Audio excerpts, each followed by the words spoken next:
Hey everybody, welcome to watchingcode.com office hours. This is session number 51. And this is the place for you to ask any questions you have related to watching code stuff. I try to keep it really focused. And we'll just start by going through the agenda, and I'll give you some other kind of logistical information before we start. So number one, you want to join the Facebook group to get information about upcoming sessions in case we have schedule changes and similar things go on at the last minute.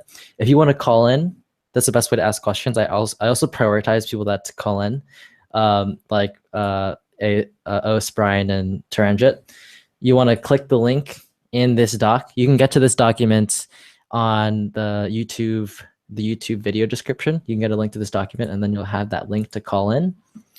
So those are just logistical things to get out of the way if you have a question. After that, I will occasionally check the questions right here in the live chat. But wait, I'm surprised it's not starting. Okay, cool, it is working. So that's just logistical stuff. So call in if you have a question. The next topic is student of the week. It's Luca again. It's been him for like at least 3 times, I think. The reason I wanted to thank Luca is because he inspired some edits to the cheat sheet around the this keyword that's super confusing to a lot of people, and it really went beyond clarifying things to add more depth. So this was, I think, really his feedback was super valuable. So I really appreciate that. And he always finds all of my errors and finds out where I can improve things and stuff. So Luca, thanks. Keep doing what you do. I appreciate it. Public service announcement and new stuff. It's the revised cheat sheet, the thing that Luca inspired, and I've talked about with Luca. Use it. I still use it. You should use it. And what will be a little bit different about this office hour versus at least ones in the past is that this will be a little bit of workshop style office hour. I'll actually go through the revised cheat sheet, at least this section, so that you can have a video companion for this cheat sheet so that you actually use it. So look forward to that. And then after that, after I go through the cheat sheet, I'll answer open questions. So I guess with that, actually, I'll answer one question before I start. Does anyone have any comments or questions before I go into the cheat sheet, going through it? No? I'm here for the cheat sheets. Okay. So Brian is here for the cheat sheet. All right, I'll just get into it. Okay, so this keyword. I think there is in the Facebook group, I had a definition that I thought was, it's a little bit different than probably most definitions that you'll see online. And I think I had this description just because I haven't found a description that is very good. So everyone wants to kind of summarize this with like one word, and I just don't think it can be done. And because there's not really one word that describes it well, people still try to do it, and then the word's just like not that descriptive and not that useful. So for example, some people will call it the context. Some people call it the execution context. Some people call it basically twists on context. But context, I think, makes it even more confusing because it's so broad that it's useless. It doesn't really tell you much. So I like to be more descriptive and it's not as catchy as just saying context, but I think it's more accurate. And I'll share this because I replied to one of the comments in the Facebook group with this answer. So Daniel said, "Is it fair to say this just means the thing that is doing the calling?" And sometimes that's true, but it's often not true. But I appreciate Daniel's attempt to be descriptive, which is better than asking for a one word description. So I said, no, it's not accurate. I don't think that there's a single word that does a good job of describing it. Some people call it the context, but I find it so broad that it's meaningless. I've already said this. So instead, I think of it as it's a special variable that can change based on the situation, as you can see in the cheat sheet. And that's very unsatisfying, but it's the truth. So it's just unsatisfying. So I think the just being unsatisfied with this definition is part of the key to understanding it, because then you don't look for the light bulb, because I don't think there's a light bulb moment with this keyword. They're just different scenarios, and you actually have to be aware of each of them. So it's not as simple as, it can't be distilled to one thing, which everybody wants to do. So that's the introduction. Don't be satisfied with the definition. So I think later on I might have a description that maybe borrows from this description, this really unsatisfying description. But so if you have a suggestion for something better, let me know, and I'll try to incorporate it into the cheat sheet, because I actually didn't know what to say when I first made this, so I didn't even attempt it. Okay, so that's enough about the general word. Let's go into the different cases. So this, like I said, it's a special variable in JavaScript, and its value can vary depending on the situation. And those situations I've broken down into 5 cases. And really it's 4. It's really actually just 4 cases. The 5th one, though, can be really confusing. So I pulled it out into a separate case, but it's really only 4 cases.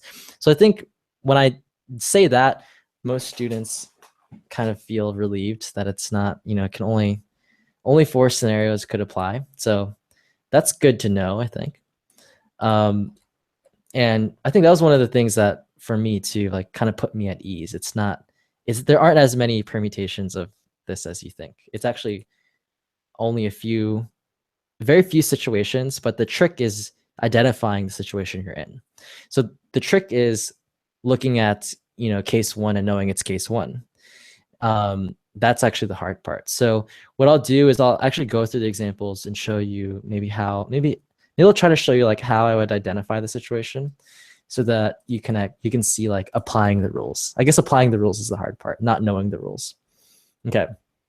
So case 1, in a regular function, or if you're not in a function at all, this points to window. And I call this the default case. By regular function, I just mean like regular stupid function. It's just like this. It's not a method, it's just a function. A regular, let's be more positive, regular function. And I'll console log this so you can see what it is. So that's a regular function. And if I call regular function, see, I'm lying to you. This inside of this regular function, it is window. So that's the default case. You have to kind of know this as a foundation, because usually if you don't have a special scenario, you resort to the default.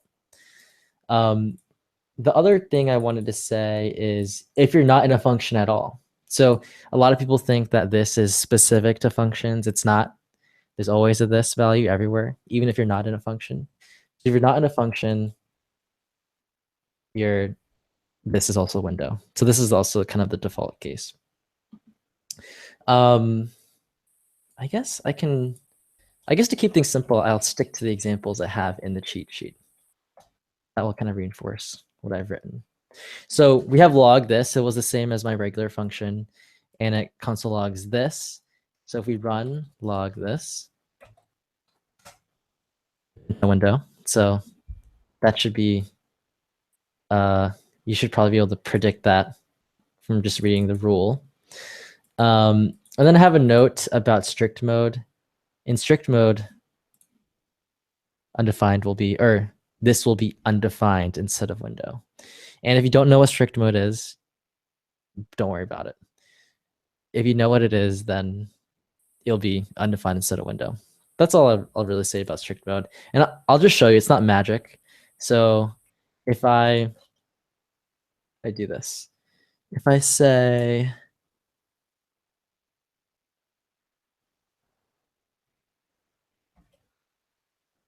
don't know how to really reliably run strict mode in here. Did I say use strict? Can't remember how to trigger it. I'll have to look it up. I don't think this will do it. Nope. So I think if I do it, and then, okay, so that's why I don't want to talk about that. I'll try it one more time. So if I run in and immediately invoke function expression, then I use strict, and then I log this. Oh, okay.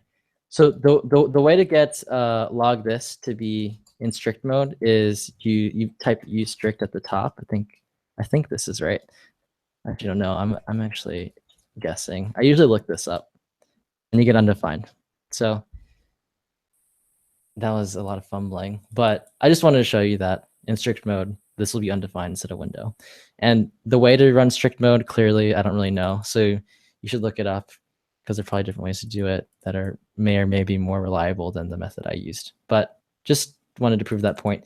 Usually when you're in strict mode, it'll be like just something you do across the entire project. So it's not something I would really worry about very much.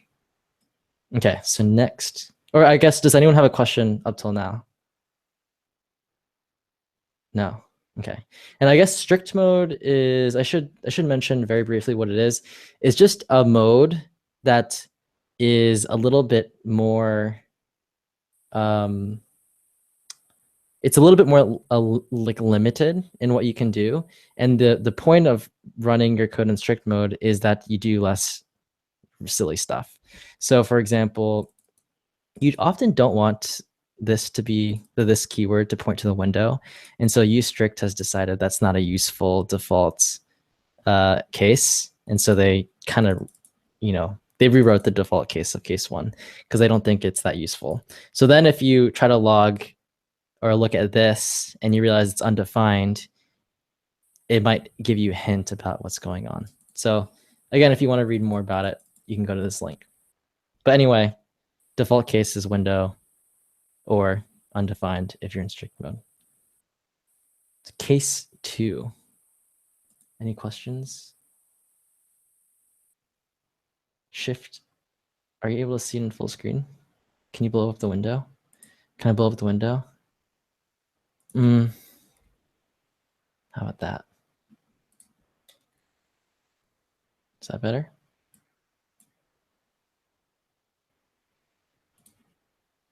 Okay, so let's go to case 2. So when a function is called as a method, this points to the object that's on the left side of the dot. So my shorthand of this, of case 2, is the left of the dot rule. So I say you can also think of this as the left of the dot rule. And so for example, if you have my object and you call a method on my object, which is called my method, then this inside of my method will be my object because my object is to the left of the dot. So pretty easy, actually pretty easy rule to apply. The left, if you call a method as, if you call a function as a method, this inside of the method will be the thing to the left of the dot. And then if you're a nitpicker, yeah, if you use the syntax, sure. But I don't like the left of the dot or bracket rule because that's silly. So yes, you can call methods like this as well. It's the same thing. So then it'll be a left of the bracket rule if you want to be technical. So let's look at some examples of case 2. So this one is pretty simple. We have my object as my method. So let's paste that in. And my object dot my method. Recall that. Remember, so the left of the dot rule, this inside of my method will be my object. So we should see my object printed out to the console.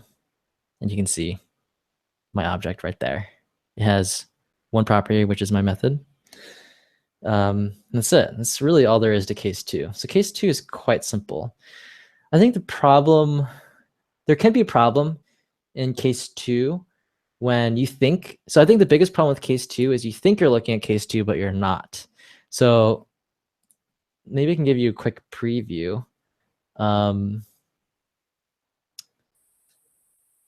Is there an example here that does that?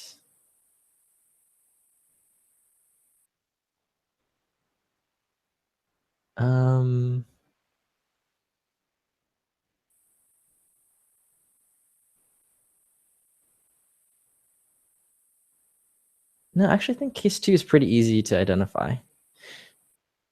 It's usually pretty straightforward. If I think of an example where it's not that hard, it's hard to identify, then I'll point it out.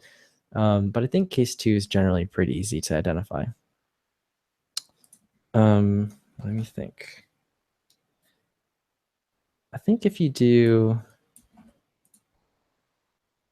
my object, and then you do or another object, and copycat method is equal to my object dot my method. So this could happen, and in this case, the left of the dot rule still applies. So if you do copycat method, then it's still,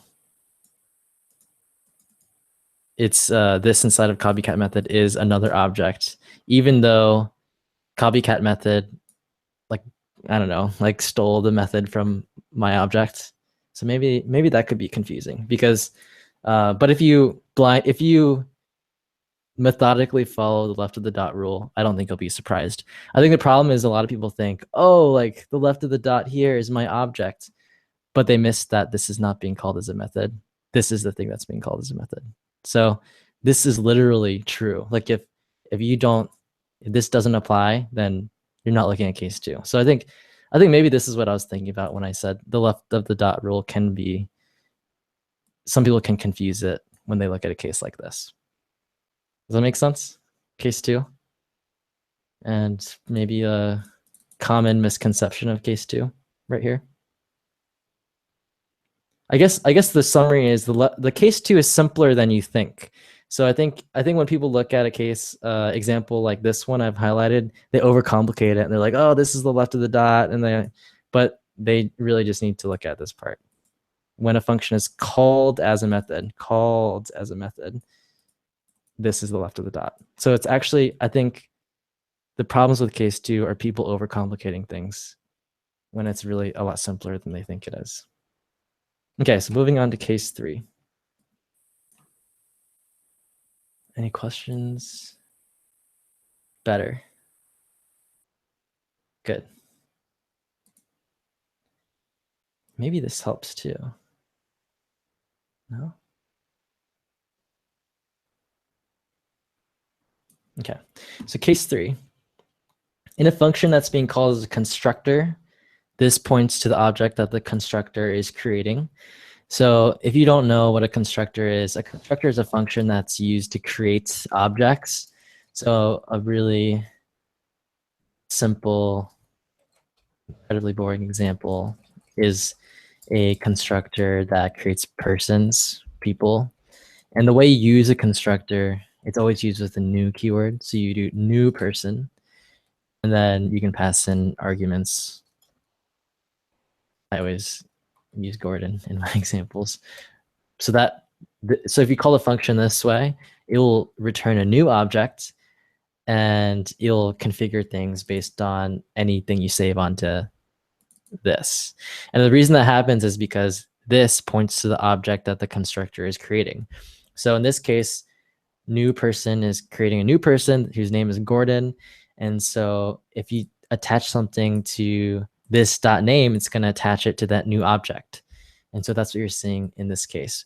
This case is usually very easy to spot because, I mean, you can't miss this new keyword. It's hard to miss. So there's not much ambiguity in this example, but if you haven't seen constructors, that might be a new topic. So maybe wait until you see more examples of constructors. And as far as this inside of a constructor, it's usually quite straightforward. It always works like that, like I have here. And I guess I'll paste in this example too. So here we created a new person named Gordon, lowercase, and saved it to the variable Gordon. And then we console logged Gordon, and it showed us the person whose name is Gordon. And you can also do like Gordon.name Gordon. So it's just like any object. So any questions on this inside of constructors? Anyone? Don't be shy. You can ask questions. Nope, no questions. All right, so moving on to case 4 then. Really, this is really, I think of it as the last case. So, and it is the most complicated case too. So that's actually why I put it at the end. So when you explicitly set the value of this manually, what I mean by that is you are saying, I want this to be A, B, C, D, whatever. Like you are setting it. And the way you do that in JavaScript is one of these methods, bind, apply, or call. It's up to you. So if you use one of these methods, this is whatever you make it. And you may not have seen these methods before, but they can be intimidating, but they're actually quite simple once you see how they're used. So I'll go through a couple of examples just to illustrate this. So here we have this really boring log this function again, and it console logs this. And what I'll do is I'll have a new function called explicitly log, explicitly set log this. And what I'm trying to indicate in this variable name is this function will be a form of log this right here, where this keyword is explicitly set to some random value of my choice. In this case, naturally, a person whose name is Gordon, but you can set it to whatever you want. So to get this to work, you get log this, and then functions or objects, and functions have they happen to have methods on them. It seems weird, but it's true. And one of the methods is bind. And bind allows you to explicitly set this. And what we will do is we will set this to a person whose name is Gordon. And so I guess to be really, really precise, what's happening in this highlighted section is log this dot bind will return a form of log this. It will return a new function that has the behavior of log this, where this is bound to the object right here. So when I run this function, this will be this object. So let me show you. And then I'll show you several different ways to get the same behavior. So you can call explicitly log this, and it prints out Gordon. Note that this is different than the original log this that prints out window. So it is different. The reason it's different is because we changed this using bind. And you don't have to create a separate variable to get this to work. You can even, you actually do see this sometimes in code. This method call is going to return a new function that is log this, but this keyword will be bound to the object right here. So this, what I've highlighted here, is a new function. So you can actually just run the function directly, throwing on the parentheses, and you get the same behavior. And the reason I wanted to show you that is that there's no magic in this variable name. It's just kind of confusing to see so much syntax going on. Like, basically two method calls in a row or two function calls in a row can be confusing to people. But the reason I'm showing it to you this way is just to show you it's just a new function. There's nothing that's special about it. So I wanted to show you bind first. Any questions on that? I got a question. Go for it. Well, I guess maybe it's not a question. I just noticed that, so if you don't pass in an object, if you pass in a string, it seems to turn it into an array or a array-like object. Yes. So you can, it's Brian talking, right? Mm-hmm. So instead of, traditionally, this is an object. This keyword is, I think this keyword, I think always has to be object. So if you pass in a string, the string is not an object. It's one of the primitive values in JavaScript. So what will actually happen is I think we'll force it to an object. So if I pass in Brian, it takes the string Brian and then turns it into the object form of Brian, where it's like kind of ridiculous. Yeah, no. But you should probably never do this. But that's Right. that's what happens to happen if you mess around with it like that. Hopefully that didn't mess anybody up in what they're trying to get. I was just noticed that I tried it once and I was like, what? Yeah, I think the same thing happens if you pass in and I mean, I think it's helpful to do this because you just mess around with it, trying to break stuff, and like, who cares? You don't have to be. I mean, this is not like, you should experiment. I think it's good. So if you pass in a number, so I mean, I guess the point is that this should never be a primitive value. So it's kind of nonsensical to pass in a string or a number, right? So, but if you do that, JavaScript will it's pretty flexible and it will turn your number into a number object. So, and that's pretty crazy, right? So you can actually, I wonder if that would be useful. no, it's not useful. Fair enough. But yeah, I mean, you can set this to whatever you want, I think is kind of the point. Even things that don't make sense. Do you have any other questions about this? No, I had it up to 4. Basically, like you said, once it got past that, then I was like, Okay. yeah. Let's keep going then. Let me check the YouTube. I've never heard of the left of the bracket rule. Good to know. Yep. Hey, Gordon, I have a question. Yep. So what happens if you pass this into bind? What would this become? Does that make sense? Yeah, it would be whatever this is. So that sounds confusing, right? But just a little bit. So let's see. So we have this. What is this right now? It would be window. Window. All right. Isn't this window as well? So does it pass the window into log this? Yep. It does. Okay. It does. That's interesting. It's just whatever you pass into it, that is what it will be. So that's why I said it's up to you. So doing something, this is you wouldn't do this if this is window. But you might do something like right here if you're in a method, right? And so if you call a function as a method, then this points to the object it's on. And if you want log this to be bound to that object, it might make sense to pass in this.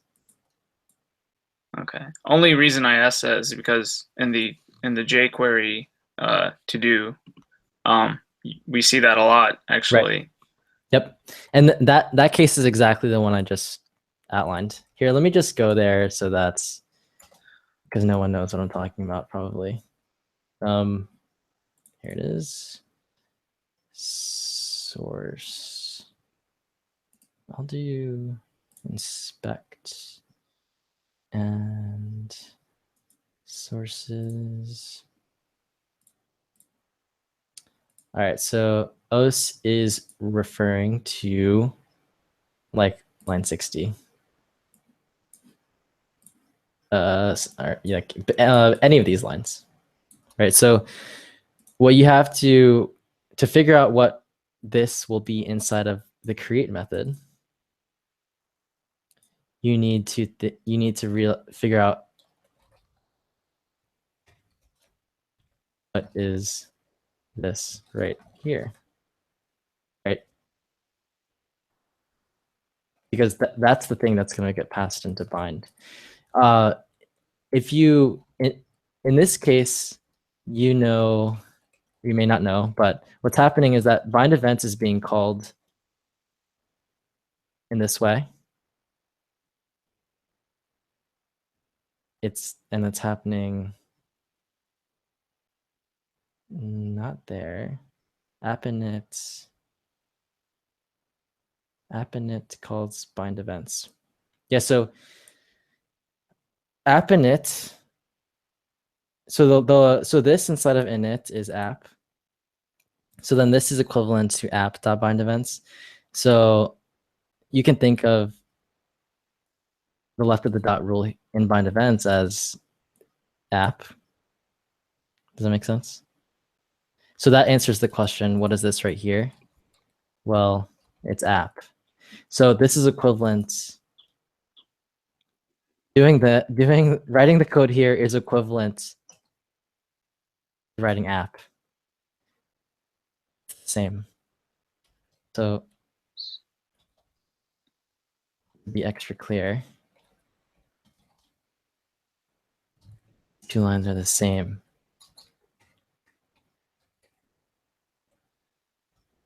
Now, so you might be wondering, then why do this? Why not write it like that, like I have here? It's because if you change the name of app, you need to change it in a bunch of places. Whereas writing this is a little bit more flexible. So that's what people tend to do that. So in this case, the this that's being passed into bind is the same this that's right before create. You're referencing the same this with both, right? So this dot create, it'll be app dot create, and then bind the app, which is this. Okay. These lines are also equivalent. Okay. Yeah, and I encourage you to, if you run through the debugger, you'll see exactly that this is true. Yeah. These things are true. The second thing that is really good is to experiment and, comment this line out and then run it like I have here and see what happens. It's going to work totally fine. Okay. Was the reason that we had to do that was because jQuery was calling it or something? I couldn't remember. The reason is you'll see why in case 5. Mm-hmm. So I'll keep going through the cheat sheet and I'll come back to this example because this is a good one. So people that are watching, this example is from so Watching Code members have access to more content. This is one of the series, the code base that we look at in the first series. So good question, and Brian. We'll come back to this. Is that cool? All right. So we went through this example right here. We went through these examples right here. I need to stop saying this in the current video. It's confusing. Okay. So here I have a edge case that is quite relevant to the jQuery example. And it comes up a couple other times as well. But you can only explicitly bind a function once. So I wrote that, note that a function returned from bind, like bound once below, right here, cannot be bound to a different this value ever again.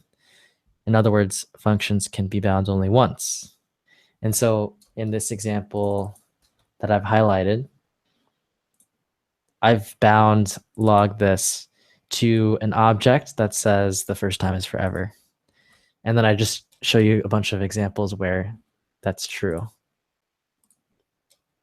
Sorry, just in case you didn't see the screen before. Okay, so the first time's forever. So if we run bound once, remember the default behavior of log this is it's going to print out window, but we've overwritten the default behavior and explicitly set this to the first time is forever. And so that's what we get now. The first time's forever. And then I show a couple cases where I try to overwrite this inside of bound once to something else. So here I try to do, and I also show you the technique where you, this part is going to return a function that supposedly is bound, where this value is bound to the object right here, but the edge case we have in the example is that bound once has already been bound, so you can't bound it again. It will just retain the original bound this value. So if we take bound once and we try to bind it to a new this called why even try, then you still get the first time is forever, because there's just no way you can't bind again. So that's what I wanted to show you here. Now, this will be relevant, and I'll show you how this applies in the jQuery series in a second, but it's going to become relevant very soon. So here I also show you apply and call. Apply and call are very similar to bind, except it also runs the function for you. So you'll notice that here I have the parentheses at the end, because we need to, so bind returns a function, but it doesn't run it for us. So then we needed to run the function. But apply and call will actually run the function for us. So that's why you don't see the extra parentheses, because we don't need them. So if you run these two lines of code, again, you can't rebind this value. The first time is forever. So I guess what apply and call do is they bind the function, they attempt to bind a function to a specific this value, and they run it. And the only apply and call are super similar, but you can also pass in additional arguments into the function. And apply takes an array of arguments, and call takes the arguments one by one. So I'm not using that feature, so they look the same in this case, but that's what they do. And then this last example is just to show you again, the first time is forever. Why even try? You can't rebind to a different this value after you do it once. Does that make sense? And again, I'll show you how this applies in the jQuery series. All right. So that's really it. Those are the only those are the 4 cases. Case 5 is not really, it's not really a unique case, but it's complicated enough that I thought I'd talk about it separately. So what I'm saying here is, in a callback function, just apply the above rules methodically. So I guess I'm saying just follow the damn rules. But it's tricky. So I wanted to show you examples of how to apply that. Okay, so we have, in this case, outer function that takes a callback function and it just runs the callback function. And so we have, and then we also have log this, which we'll use as a callback function. And if you look at case 1, the regular old default case, you get window, unsurprisingly. So this part is usually, even though it's in a callback function, it's not that hard to identify. I guess the reason I wanted to spell it out too, that in a callback function, just follow the rules, is that a lot of people have this misconception that inside of a callback function, there are different rules, but there aren't. So maybe that was an attempt to just tell you again that like it really is those 4 rules, so just apply them. Callback functions are not special. They're just functions. Okay, so case 2, if you call a callback as a method, you will probably never see this ever, but you never know. I'm always surprised by the code I see, so you might see this, but unlikely, at least not commonly. So here what we have is we have a function called call as a method, which is pretty unusual because if you get a callback function, you can just call it. There's no reason to call it as a method. But but it goes through this weird work of creating a weird object called "Don't Do This in Real Life," where it adds a property on the weird object called callback and sets it to the callback function. So callback is in essence a method now. It's a method on a weird object, and then it runs weird object.callback. The whole point is to run the callback as a method, right? And here you get the left of the dot rule. It's going to be weird object. So weird object will get logged to the console. So if you follow the rules and you see callback is being called as a method, left of the dot rule, this is not going to be very surprising. That's case 2. Any questions on that? All right, moving on. Case 3, callback example. You calling a callback as a constructor. You will probably also never see this, but it sometimes happens, pretty rare. You probably won't see it early on in your programming career. I do know some open source libraries use this technique, but it's quite uncommon. But here we have a function called call as constructor. It takes a callback and calls it as a constructor, basically just throws new in front of it. And in this example, I will use log this as the callback. And so it returns a new object that's created by log this. So the same rules apply. It's called as a constructor, so this inside of the callback will point to the newly created object. So that's not very interesting.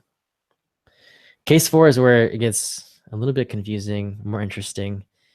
And this is the case that is most relevant to the code that we looked at a second ago. So let's go through case 4 a little bit more slowly. So here we're explicitly setting this, again, using bind, apply, or call. I think that's it. I often forget. Bind, apply, or call. Yep. So we're explicitly setting this using bind, apply, or call. And what we're doing is we have this function called call and bind to Gordon. So what it's going to take is first it creates a Gordon object, and then it takes that callback and creates a bound callback by using bind. Remember, bind returns a new function that's bound to whatever you set this to. So we're going to take the callback and bind it to Gordon. That's why it's called call and bind to Gordon. And then we're going to call it. So this is the call part. The call part is the last line. The bind to Gordon is the middle part. So that's the weird situation we're dealing with. Now, if we pass in log this,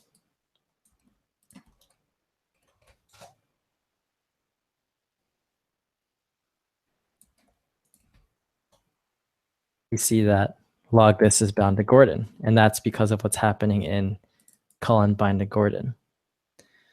But here we have another example, and this is the one that's most relevant to the jQuery to do MVC.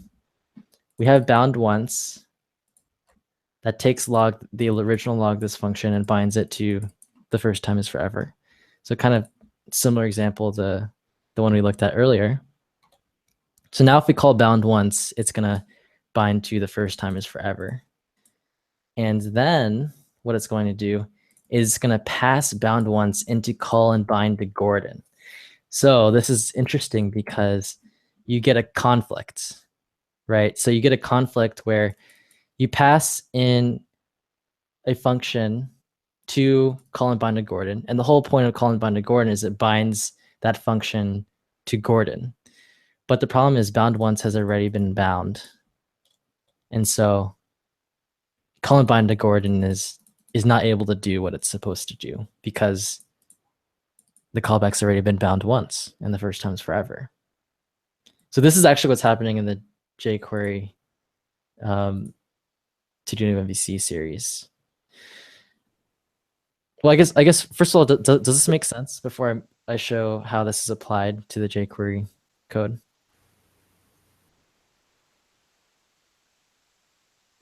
Yeah, it does. Yeah, so Sort of. well, I mean, It's- it's a lot of information coming at you, Yeah. but it is just applying the rules methodically to callback functions. It's not like callback functions are they're not special in any way. And that's the point. Like, if you understand the first four, like really what I was showing you is just the application of case 4. It's just that the callback function makes it seem more complicated. So I think the takeaway here is you need to study this. You need to study the cheat sheet. And because again, the key is 4 simple rules, but when you when you see it in the wild, it doesn't scream at you, I'm case 2, I'm case 3, I'm case 4. You need to methodically go through and figure it out and use the debugger and all the tools that you have. So does anyone have a question of the cheat sheet so far before I go into the MVC source code? All right, let me see, check the YouTube. All right, nothing yet. All right, so now we're armed with everything we need to know about this. So let's look at the code right here. Okay, so immediately, this is the same code we looked at. I was talking to Brian about it. Brian, you there? Was it Brian or us? Yeah, no, it's me. Okay, so we were talking about this code. Or him. I think you both asked about this. Yeah. Yeah. So we immediately have case 5, right? Because this is the callback right here. And this callback function is being passed into on. And so what we have is we have this thing right here, which is binding this dot create. And remember, functions can only be bound once. Okay. So if we just looked at this highlighted section, this inside of the create method will be app, because we established that this is equal to app at this point in the code. Does that make sense? Mm-hmm. And what on does is very similar to call and bind to Gordon. On will try to bind this inside of the callback to the jQuery element, or I think just to the this element that it gets from the selector. So if you don't pass in a bound function, it's gonna take, like if you passed in this dot create, I have here, this inside of this dot create will be in a room.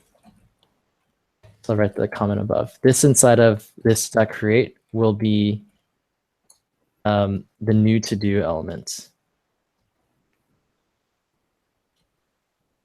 Because jQuery is setting this inside of the callback to the elements that on is being called on. So this is very similar to what call and bind to Gordon is doing. So think of call and bind to Gordon as parallel to .on. Call and bind to Gordon tries to bind the callback to the Gordon object. Meanwhile, the jQuery .on method tries to bind the callback to new to do. So that's the default behavior.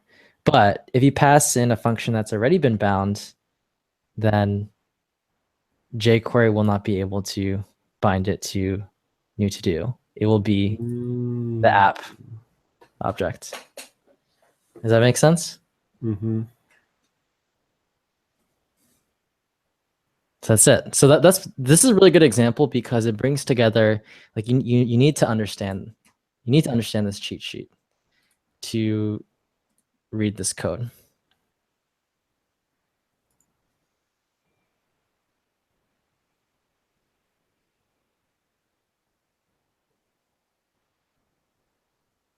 So I think that's it. That's all I have for you. Any other questions before at least I wrap up this discussion, this discussion? Any questions, comments? Okay. So so essentially what it's doing, I guess, is when you trying to put this in a way that I guess makes sense to me and you. So you're essentially just adding some sort of like key listener to the dot create on new to do with the this chaining. Does that make sense? That doesn't make sense. How about I try to explain what's going on, then you tell me if it makes sense. Okay. I like that better. So how about line 58? Yeah. Let's talk about this one. So what's going to happen is we're going to tell jQuery, find the element that has ID new to do. Okay. And then turn that into a jQuery element. jQuery elements have things like .on. So think of it like this. Our new to do is equal to right here. And then you could even do new to do dot on. Because remember we talked about method chaining in this video? In one of the videos in the series? What you're doing is you're grabbing the element as one step, is this part. And then once you have that element, you're calling the on method that's on it. And what you're saying is whenever there's a key up event on new to do, then run this function. And this function happens to have this bound to app. Does that make sense? Now, if you don't pass in a bound function, if you pass in .create, I think where it gets squirrely for at least me and maybe some of the other noobs here is separating the this and the bind, and that they're not really related, but we're doing the same thing. And if that makes any sense, you know, like just like you had it where it was app.create.bind app, like that works perfectly without using this. Understanding that, and then the reason we're using this is so that, like you said before, it's better to use this for refactoring if you change the name of app or whatnot, right? Or is that wrong? That's been the original reason that people do it. I don't actually think that is that much of a reason to use this because of the confusion it creates. Mm-hmm. But that is a reason a lot of people do choose to do it that way.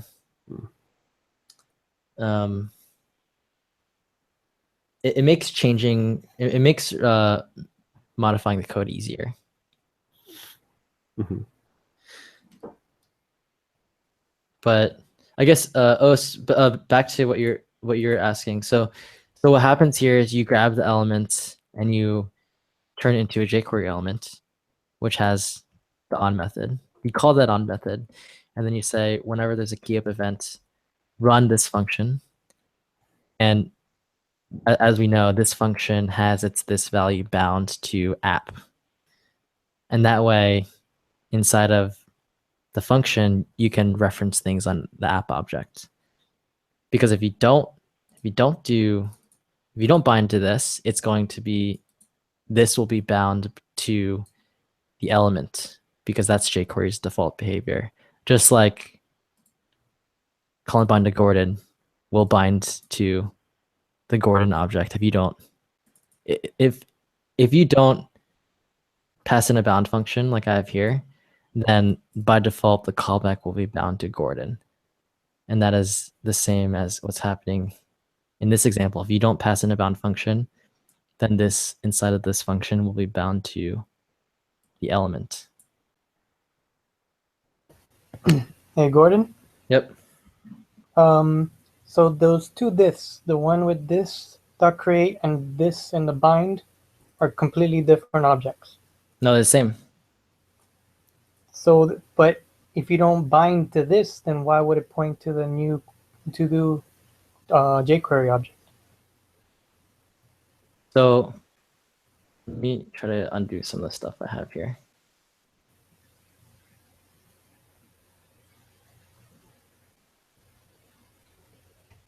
Okay, so the this keyword in the bind events function is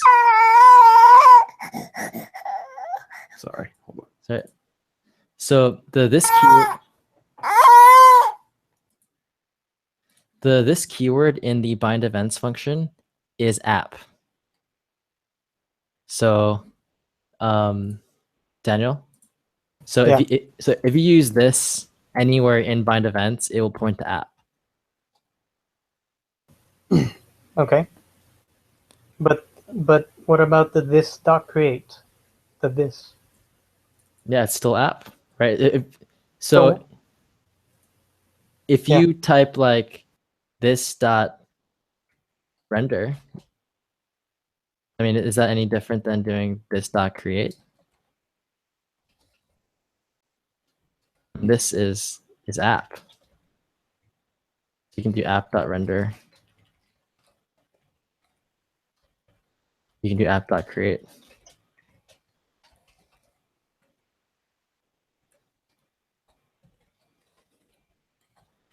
These are all the same.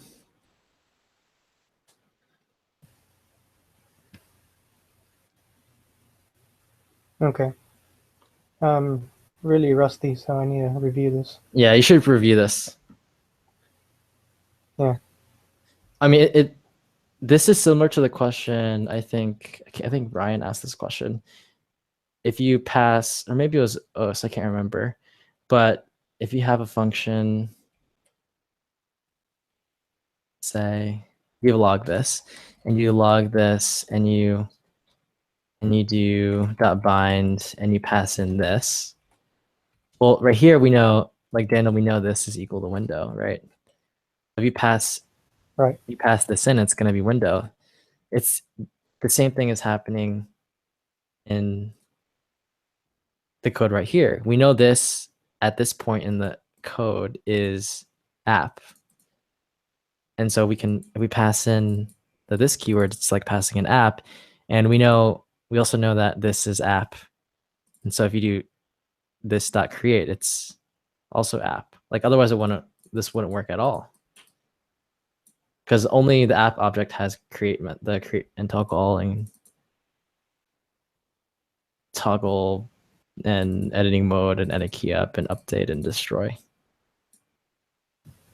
So when you're saying that this is never the jQuery object, at what point is it the jQuery object then? So by default, if you pass in a callback, so in line, let's look at line 56. If you pass in a callback to a jQuery event listener, you're saying, hey, jQuery, if there's a key up, run this function. By default, this inside of the callback function will be the element. Because jQuery is going to bind that to the element. But the code we have here is utilizing the fact that functions can only be bound once. So if you pass in a function that's already bound to app, jQuery can't do anything about it. And so you can control what this points to by passing in a bound function.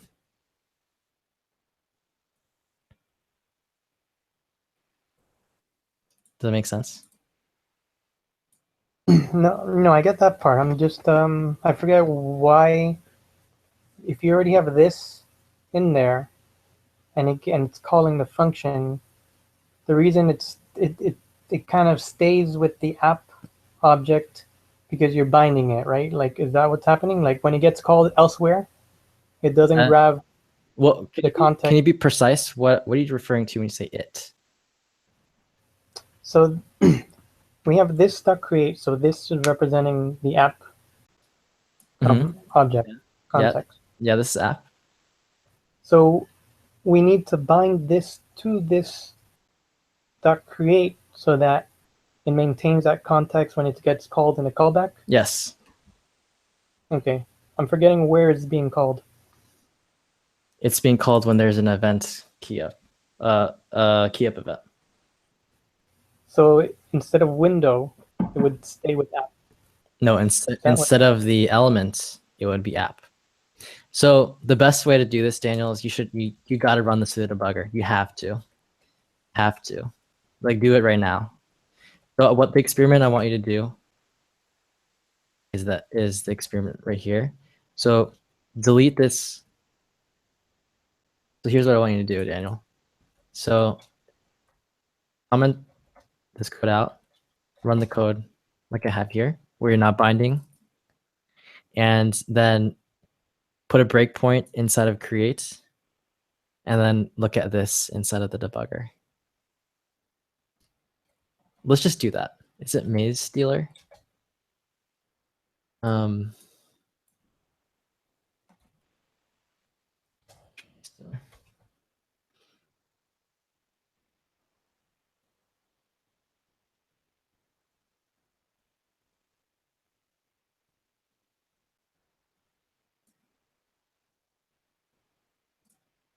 All right. All right, so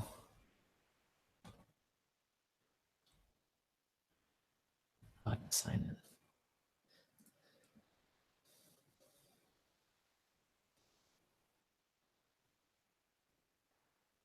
in. I should not destroy this one. I should remix it.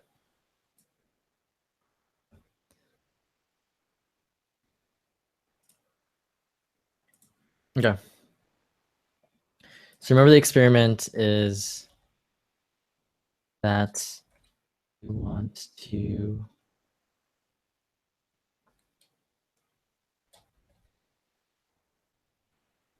not bind this dot create. Okay, so do you see what I did? Commented this out, pass in unbound version, and let's run this code.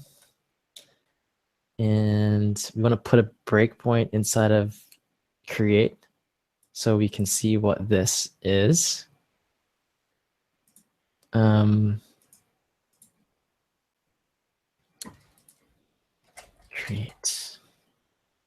a breakpoint here, and then we'll try to trigger it.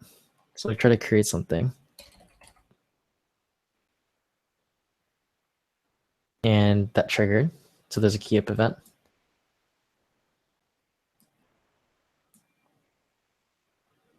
What's this? See that, Daniel? Yeah. So what jQuery is doing is it's forcing this inside of create to be the new to-do element. It's exactly the same thing as call and bind to Gordon, is forcing the callback to be bound to the Gordon objects. Same thing. Do you see that relationship? Yeah. Okay, Yeah. so the way to get around this behavior is to utilize the fact that functions can only be bound once. So it nullifies anything jQuery would do. So then if we go uncomment, so I'll delete this, or I'll comment that out and then uncomment this. So now we have the bound version passed in. And refresh. Hope those changes went through. Okay, perfect. So now we have the bound version. I'm going to put a breakpoint definitely in create. Throw one here, and then I'll put one. I'll put one here too. So you can see what this is inside of bind events. So bind events is going to run first. And that's because bind events was called in the init method. So it's called in line 46. Okay.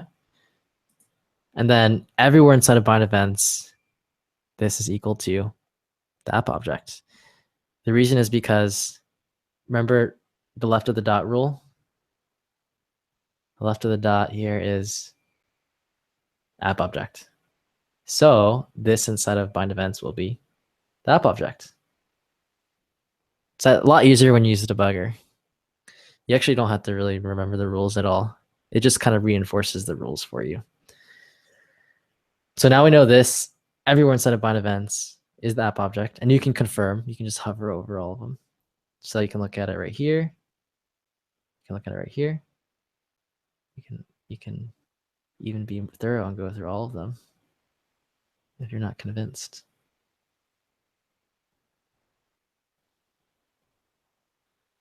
Same thing. And so remember the last time we went through the debugger, this inside of creates was the element, the new to-do element. Now, since we're passing in the bound creates where this is bound to the app object, we're going to have something a little bit different. So let's try to trigger the create. So now if we look at this has all the stuff from the app object. And you can also hover over it right here. Does that make sense?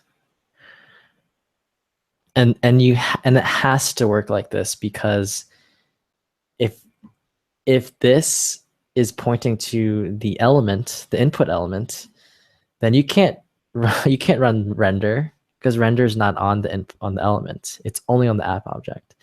So you need, if you want this to work, then if you want the create method to work, then you have to bind it to the app object. Otherwise, this is going to break, or line 152 is going to break, and line 144 is going to break.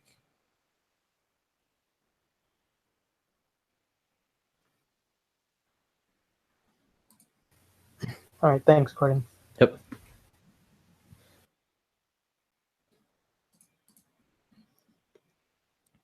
Okay. Any other questions on this?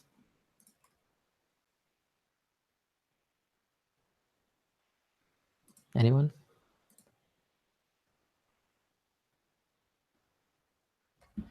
Cool. Yeah, I think ending on that note was really good. It shows you the two things that you should continue to use after the session. It might be helpful to watch the video again, but more helpful than that is to review the cheat sheet once in a while and use it with the debugger. And when you see code that's confusing, try to think, oh, I think that this will be equal to whatever, A, B, C, D, because of case 2, case 3. And then you'll be, if you do that enough times, you'll be able to just get a feel for it. And keep doing it until you're never wrong. That's the best way to review. So each time, just keep reviewing it until you can just look at any code and you're always right. Then you don't need to do it anymore. And use a debugger, because it will naturally reinforce these rules as you see, and just roll your mouse over the different values, and you can see what this is. You don't have to wonder about it. And then when that happens, just try to identify which case you've fallen into. And if you do that enough, this stuff will be natural. It seems really uncomfortable and it's weird, because it's really weird and it's subtle. Like you have to pay attention to a lot of stuff. You even have to keep track of, like, has it been bound already? Has it not been bound already? But if you just use the debugger all the time, it will force you to see what's happening. So you don't have to make poor assumptions, which is what most people do. And they never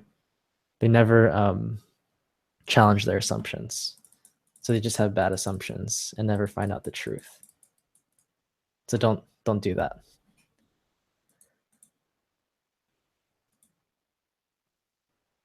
All right. Any other questions or comments? That cleared up a lot for me. I appreciate it. Cool. Yeah, you're welcome, Brian. Yeah, same here. Thanks a lot. Appreciate it. You're welcome. Are there any? Go ahead. You said you're gonna do a video and that'll be up with the cheat sheet, or was that already done, or this is that video? This is like a test run. So usually by the time I film the video, I've taught it a few times. So this is like the first.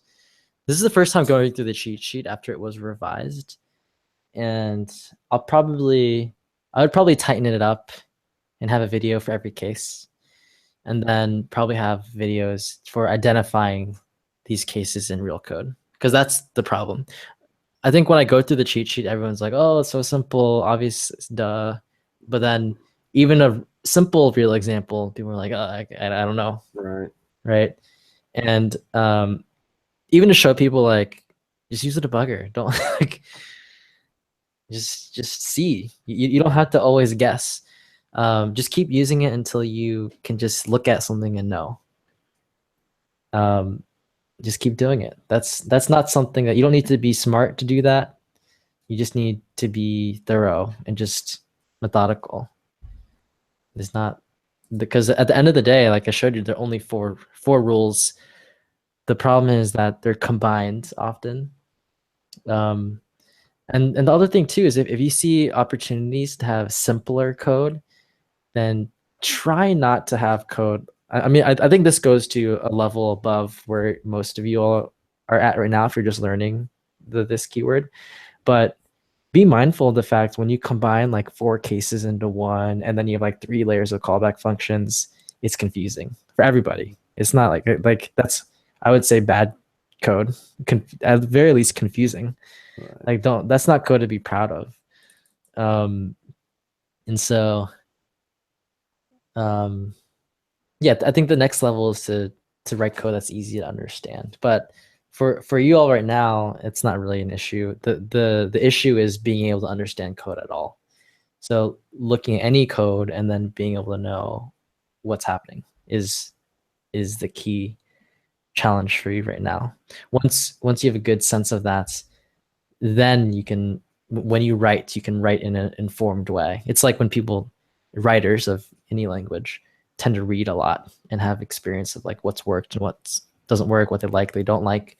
The first step for you to write really good, clear code is to see code, whether it's confusing or not, and know what it's doing. And then the writing stuff and the best practices will come to you. Best practices are not, they're not read in a blog post and then implemented. It's more from visceral feeling of seeing, damn, that was confusing. I don't want to be like that. I think or I did that before. It's really stupid. Let's not do that again. I think that's how those things are learned, not from blog posts. So don't worry about that right now. Just worry about the identification and knowing what's happening. Okay, any other questions? Any this questions, like random questions on Practical JavaScript, other watching code videos? Yeah, I've got one. Okay, Daniel. So I started continuing again where I left off. I was in the middle of the TDD stuff. And I was probably being too restrictive or detailed.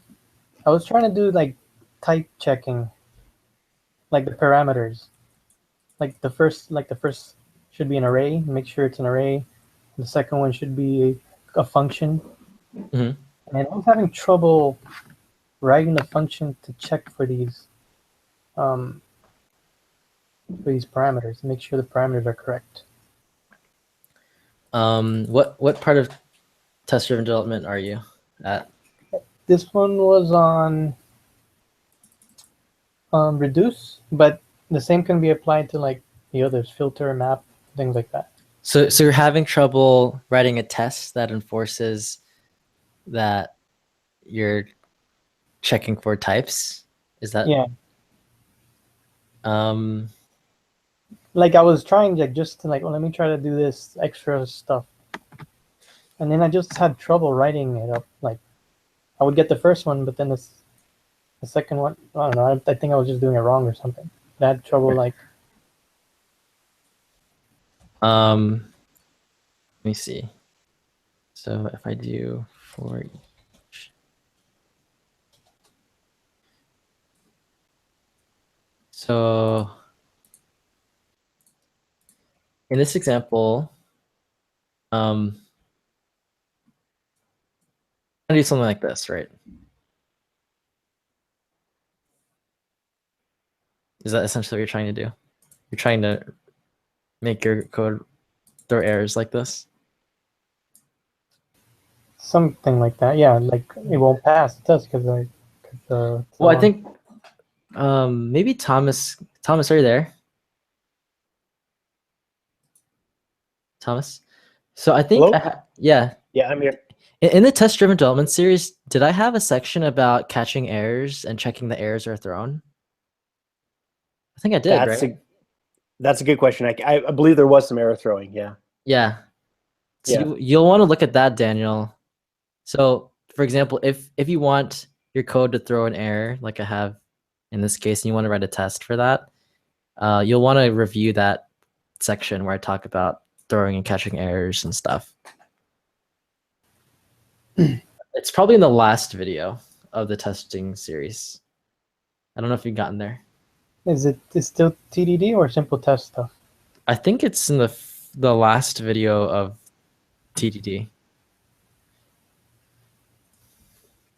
There was a type error, yeah. There was a type error, but it wasn't like was it throwing an error if because you had to this qualification of being either the array had to be at least one or the initial value had to exist or something like that.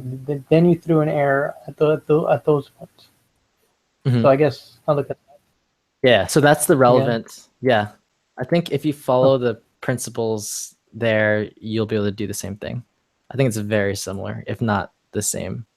But not the exact, I mean, not, I don't think I did exactly the same error you're trying to check for, but I did something very, very similar. Because I think the trick isn't to have a test that that ensures that behavior is happening. I think the tricky part is catching errors in your tests, is my guess. But again, I would recommend going back and seeing how I did it, and then you can see, and then kind of adapt that code to your situation. Make sense? All right. Yeah, and I guess the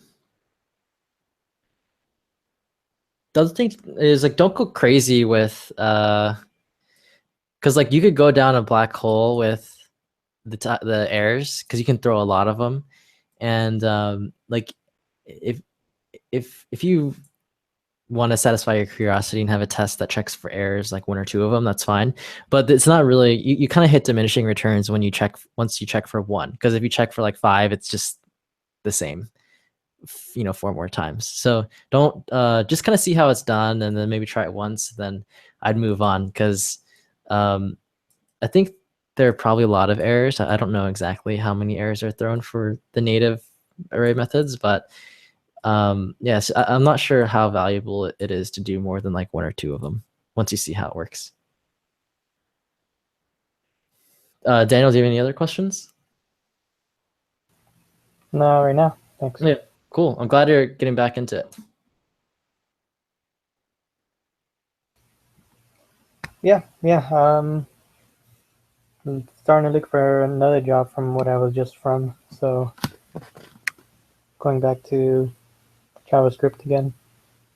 Cool. All right, so we got Taranchit. Did you have a question? No questions for me, Gordon. Okay.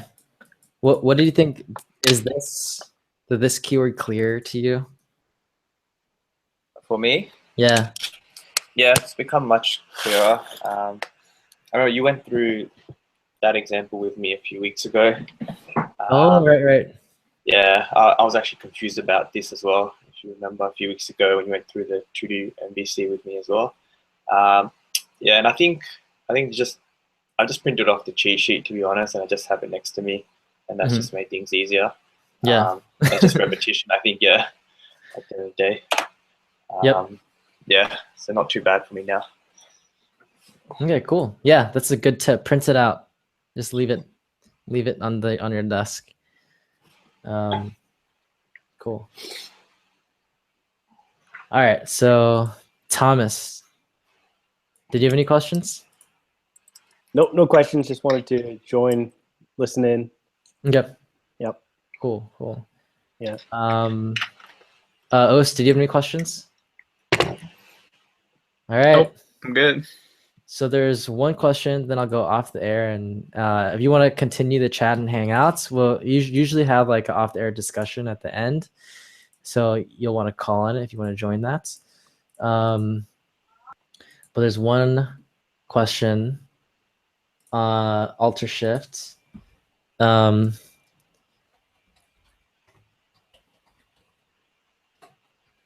Asks, what do we get on the $40 course? You can check out that link, and if you have any questions about that, let me know. But it's all there. All the information is there.